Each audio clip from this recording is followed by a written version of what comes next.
ایک باغ میں جہاں ایک شخص کا اونٹ دیوانہ ہو گیا تھا اور وہ حضور کو بلا کے لے گئے۔ اونٹ دیوانہ ہو جائے تو سخت نقصان دہ ہوتا ہے، تو صحابہ کہتے ہیں کہ حضور جب داخل ہوئے تو ہم ڈرے کہیں حضور کو نقصان نہ پہنچا دے، کیونکہ وہ حضور کو دیکھ کے دوڑتا ہوا آیا، لیکن جو ہی وہ قریب آیا تو منظر عجیب تھا۔ اس نے اپنی پیشانی حضور کے قدموں میں رکھ دی اور سجدہ ریز ہو گیا۔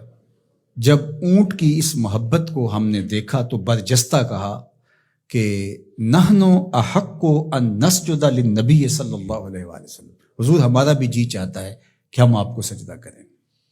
تو جب آقا کریم علیہ الصلوۃ والسلام نے صحابہ کے اس مطالبے کو سنا تو فرمایا کہ اگر اللہ کے علاوہ کسی اور کے لیے سجدہ روا ہوتا تو میں بیوی کو حکم دیتا کہ وہ شوہر کو سجدہ کرے۔ تو اللہ کے علاوہ شریعت میں سجدہ کسی کو روا نہیں۔ سجدہ تعبدی جو عبادت کی نیت سے کیا جاتا ہے وہ تو کسی کو بھی جائز نہیں ہوا، کبھی بھی نہیں ہوا، کسی شریعت میں بھی نہیں ہوا، چونکہ شرک کی کبھی بھی اجازت نہیں ہوئی۔ لیکن جو سجدہ تعظیمی ہے وہ پچھلی شریعتوں میں جائز تھا، لیکن اس امت کے اندر اس کے بھی روک دیا گیا تاکہ اس کا راستہ ہی بند کر دیا جائے۔ ایاک نعبد و ایاک نستعین، ہم تیری ہی عبادت کرتے ہیں اور تجھی سے استعانت طلب کرتے ہیں، تجھی سے مدد مانگتے ہیں۔ عبادت کسے کہتے ہیں؟ اقصی غایت التذلل والخضوع، انتہائی درجے کی عاجزی اور انکساری عبادت ہے، اور عبادت کا جو نقطہ کمال ہے وہ سجدہ ہے۔ سجدے سے بڑھ کر عبادت کا کوئی روپ نہیں ہو سکتا، اور بندے کو سب سے زیادہ قربت رب کی سجدے میں ہی نصیب ہوتی ہے۔ تو ہماری عبادتیں اللہ کے لیے ہیں، اس لیے بندہ اس کے حضور کھڑے ہو کر کے عرض گزار ہوتا ہے کہ مالک میرا سر تیرے حضور جھکے گا۔ تو یہ جو تقدم ہے کا وہ اس لیے ہے تاکہ یہ حسر پیدا کر دیا جائے کہ ہماری پیشانی اللہ کے علاوہ کسی کے آگے نہیں جھکتی۔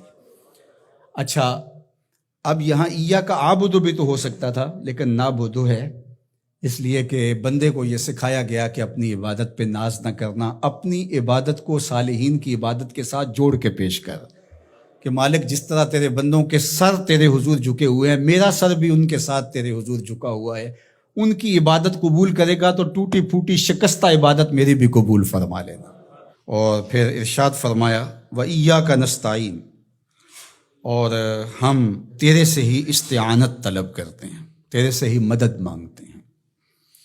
استعانت اون سے ہے، اور استعانت کا معنی پھر یہ طلب ماخذ ہے نا اس کا، خاصہ باب استفعال کا، تو پھر اس کا مطلب یہ ہوا طلب الاون، مدد کا طلب کرنا۔ تو ہم اللہ جل شانہ کی عبادت بھی کرتے ہیں، اور پھر دوسرا درجہ جو ہے مدد طلب کرنا، نصرت اور تائید طلب کرنا، وہ بھی ہم اللہ سے طلب کرتے ہیں۔ تو اس لیے عبادت بھی اسی کے لیے ہے، کسی اور کے لیے عبادت ہو ہی نہیں سکتی، اور مدد اور نصرت بھی اسی سے ہی طلب کی جائے گی۔ جس طرح ایاک معنی میں حسر پیدا کرنے کے لیے اس کو مقدم کیا گیا ہے، ایاک نعبد و ایاک نستعین، تو یہاں بھی ایاک کو اسی طرح مقدم کر کے وہی زور یہاں کلام میں پیدا کیا گیا ہے، تاکہ جو ہے وہ سمجھنے والے اس کو سمجھنے میں کوئی ٹھوکر نہ کھائیں، اور اللہ ہی سے مدد طلب کرنی چاہیے۔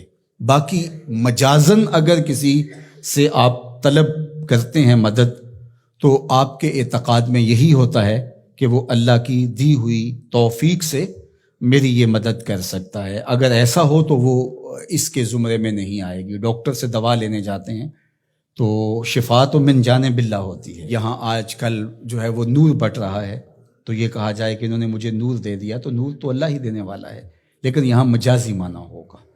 تو اسی طرح صالحین سے، نیکوکاروں سے روحانی معاملات کے اندر جو استعانت طلب کی جاتی ہے تو وہ اسی معنی میں ہے۔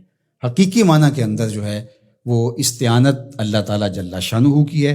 باقی رہی بات عبادت کی، تو عبادت تو کسی کی مجازن بھی نہیں ہو سکتی اور حقیقتاً بھی نہیں ہو سکتی سوائے اللہ کے۔